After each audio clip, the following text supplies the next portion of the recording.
The idea that the September 11, 2001 9/11 attacks were an inside job refers to the conspiracy theory that elements within the U.S. government were either directly responsible for orchestrating the attacks or complicit in allowing them to happen in order to further political or military goals.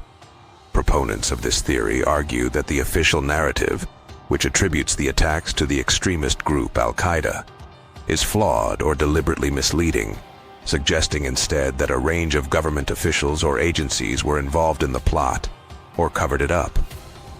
This theory, like many conspiracy theories, is complex and controversial. It has gained attention over the years, fueled by questions about the events surrounding 9/11, inconsistencies in the official account, and the role of the U.S. government and intelligence agencies before, during, and after the attacks. However, it is important to note that the overwhelming majority of experts, investigations, and official reports, most notably the 9/11 Commission report, conclude that the attacks were carried out by Al-Qaeda terrorists led by Osama bin Laden, and there is no credible evidence to support the claim that 9/11 was an inside job orchestrated by the U.S. government. Nevertheless, the 9/11 inside job theory has remained a persistent part of public discourse. To understand why this theory has gained traction, it's useful to examine the origins of the theory, its key claims, the arguments against it, and its broader implications. Origins of the inside job theory.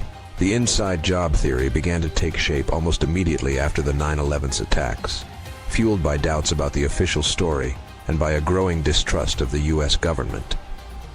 Some of the earliest conspiracies were disseminated by individuals and groups who questioned how the hijackers were able to carry out such a massive operation without being stopped, or why certain security measures seemed to have failed.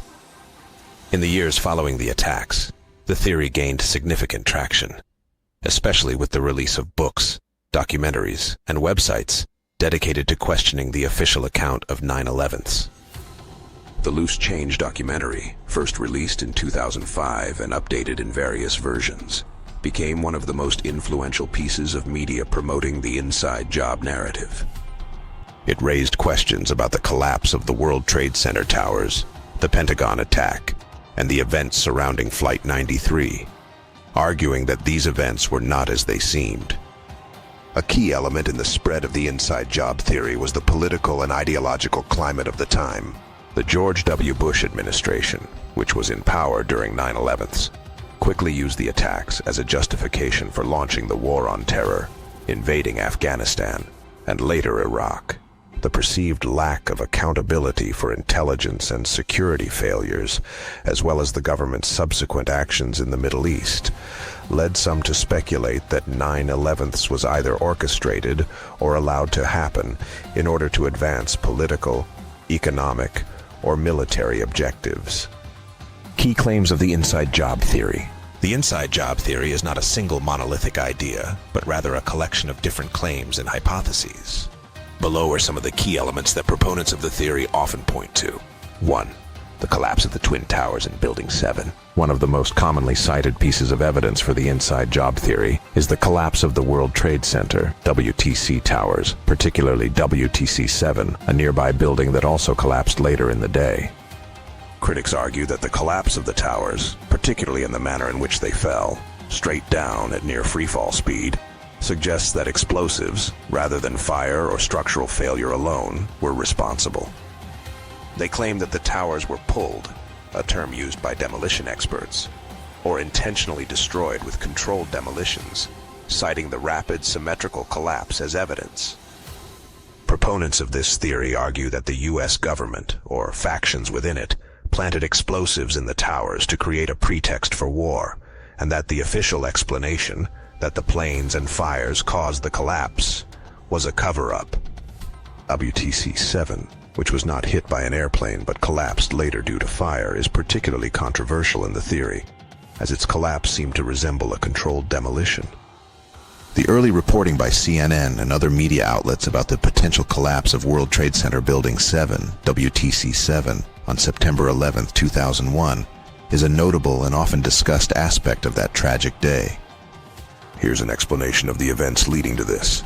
1. WTC 7's condition after the attacks. WTC 7, a 47-story building in the World Trade Center complex, was severely damaged during the terrorist attacks on 9/11s.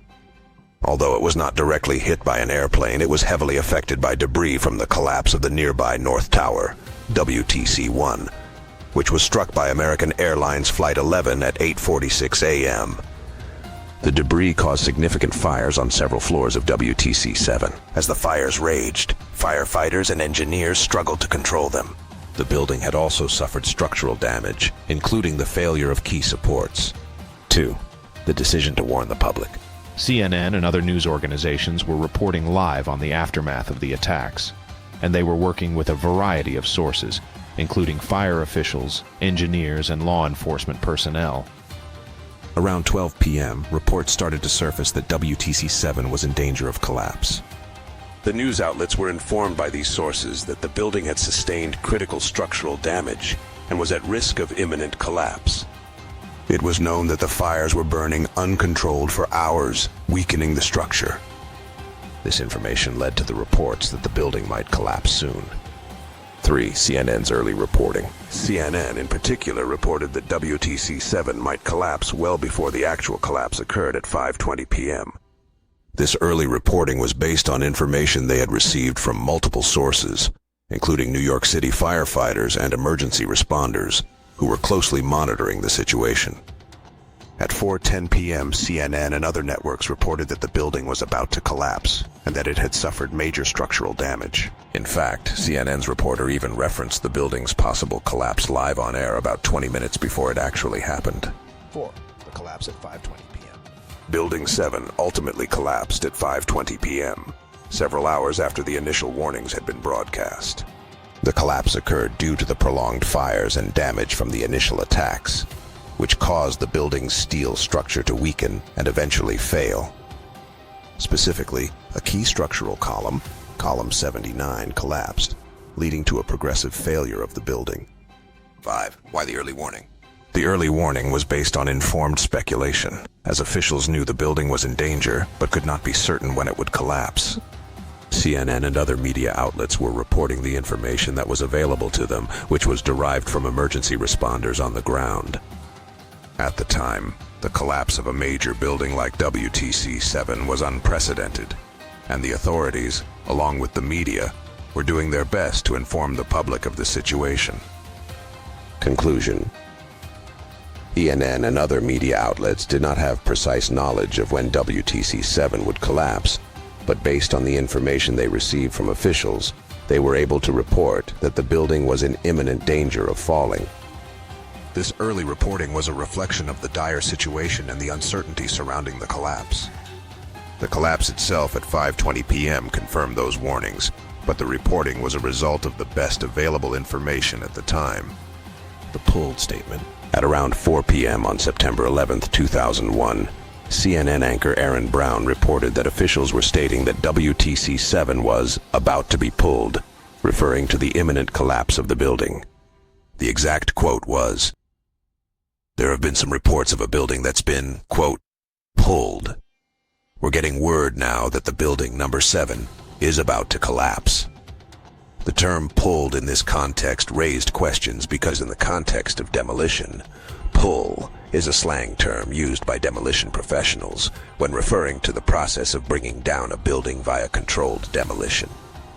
The phrase pull it or pull the building is typically used when demolition crews decide to bring down a building deliberately, often with explosives. Why did the reporter use this term? It's important to note that the use of the term pulled was not necessarily referring to an actual controlled demolition in the case of WTC-7, but more likely a misunderstanding or miscommunication based on the urgency and the chaotic environment surrounding the events of the day. A possible miscommunication. The CNN reporter likely heard that the building was about to collapse and misunderstood the technical jargon, or was relaying a statement from officials who might have used the term pulled informally or out of context.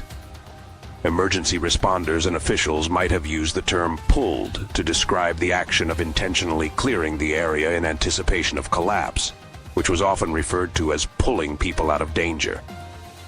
Context of the situation. By the time CNN reported the collapse warning, officials were aware of the dire situation with WTC-7 and it was clear that the building was in serious danger. The fires were burning uncontrollably and the structure was critically weakened. As such, the use of pulled likely wasn't referring to a planned demolition, but rather a shorthand for the idea that the building was going to come down soon. Why this became controversial? The use of pulled caused a lot of confusion and has been cited by conspiracy theorists as evidence that the collapse was a controlled demolition rather than the result of fire and structural damage. 2. Pentagon attack and the alleged missile. Another aspect of the inside job theory is the claim that the Pentagon attack, which occurred when American Airlines Flight 77 crashed into the building, was not caused by a hijacked plane, but instead by a missile or other type of projectile.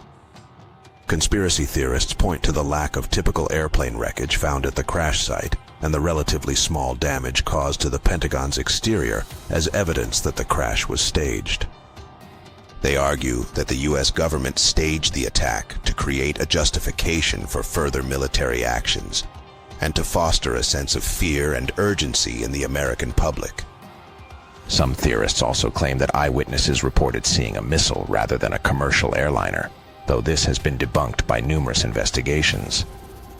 3. The unanswered questions about the hijackers.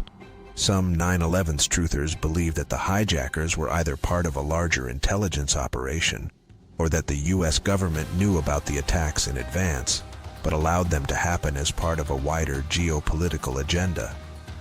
They argue that certain intelligence agencies, particularly the CIA, either had prior knowledge of the plot or were complicit in allowing it to unfold.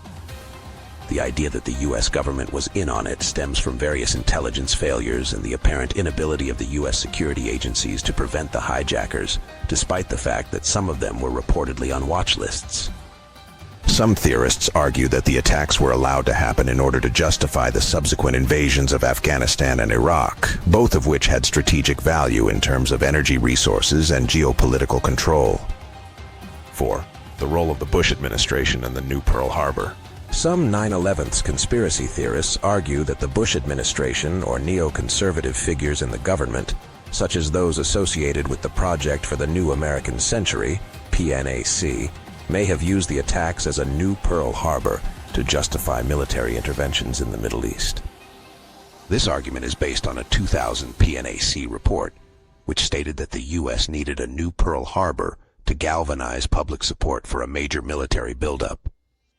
After the attacks, the Bush administration quickly used the 9/11's attacks to promote the war on terror, invade Afghanistan, and later Iraq, leading some to speculate that the attacks were orchestrated, allowed to happen, or simply not prevented in order to fulfill these strategic objectives. The official explanation in the 9/11's Commission report. The overwhelming majority of experts and investigations, including the 9/11's Commission report published in 2004, reject the idea that the 9/11's attacks were an inside job. The report found that the attacks were carried out by Al-Qaeda, an extremist group led by Osama bin Laden, and that the U.S. government, particularly the CIA and FBI, failed to adequately track and prevent the hijackers due to intelligence failures and bureaucratic inefficiencies. The official explanation for the collapse of the towers is that the impact of the hijacked planes combined with intense fires fueled by jet fuel and other materials weakened the building's structural integrity, leading to their eventual collapse.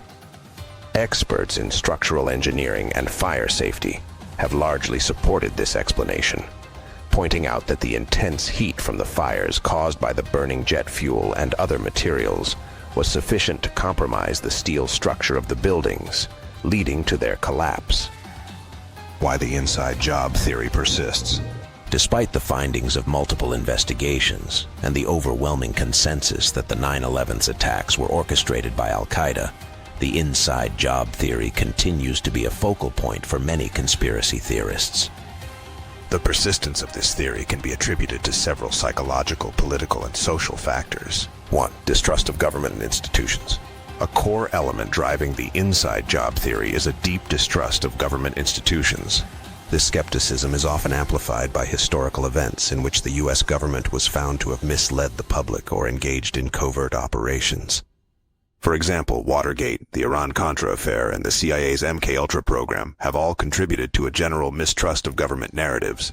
When the U.S. government is involved in controversial or secretive actions, it fosters an environment where conspiracy theories can thrive. The aftermath of 9/11s, particularly the wars in Afghanistan and Iraq, which were launched under the pretext of counterterrorism, only deepened suspicions about the true motivations behind the attacks. Some conspiracy theorists argue that the attacks were either engineered or allowed to happen by elements of the U.S. government to justify military interventions and advance a geopolitical agenda, particularly one that benefited the defense industry and political elites. 2. Political and ideological motives. The political climate surrounding 9/11s and its aftermath has also fueled the persistence of the inside job theory. The invasion of Afghanistan and Iraq, two countries with significant strategic importance and oil reserves, provided fertile ground for conspiracy theories.